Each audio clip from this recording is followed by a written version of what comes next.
Someone has their astrological chart done, and by that they are able to determine the location of the various planets and the sun and moon and the constellations in relation to their birth.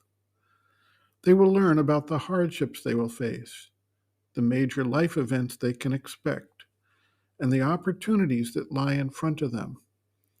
Some people reject the entire concept of astrology, while others treat it as a true relation of their future and take the information they receive from their chart to heart.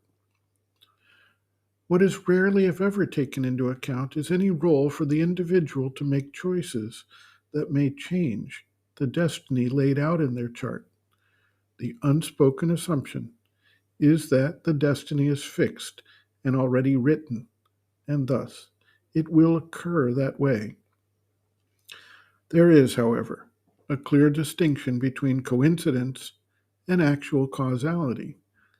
The astrological chart may, assuming it properly captures actual astrological influences active in an individual's life, let the individual know what forces are active in his life and what influences will tend to play upon his future destiny. This is more or less like a map, which is a two-dimensional representation of a three-dimensional reality in the world. We may be able to chart a route across a map, but when we actually get on the ground to go somewhere, we find that innumerable things that were not actually clear on the map determine changes in the route, or the issues to be faced, or the time it takes to accomplish the route we have chosen. Astrology is more of a potential map than an actual causal force in anyone's life. Those who choose to accept determinism as the sole force of development in the life will see astrology as the instrument for describing that predetermined reality. Those who believe in the exercise of free will tend to reject the importance of astrology and deny its ability to predict their future.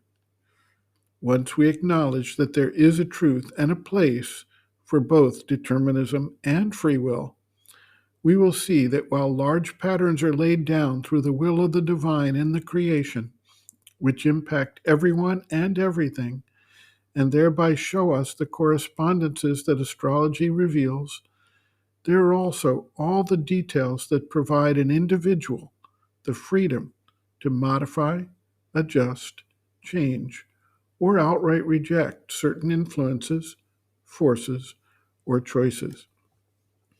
Sri Aurobindo writes, quote, I just, however, guard against the idea that the signs and planets determine a man's character or fate. They do not. They only indicate it, because they are the sensational, celestial, and astral influences or nervous force in nature which becomes the instruments of our karma. That is why the European mystics gave the name of astral planes to the plane of sensational or nervous existence, and astral fluid to the magnetic power or current of nervous vital force in a man. It is this same vital force which pours upon us from all parts of the solar system and of this physical universe. But man is mightier than his sensations or vitality or the sensational or vital forces of the universe. Our fate and our temperament have been built by our own wills, and our own wills can alter them. End quote. Reference, Sri Aurobindo and the Mother, The Hidden Forces of Life, Chapter 1, Life Through the Eyes of the Yogin, pages 14 to 15.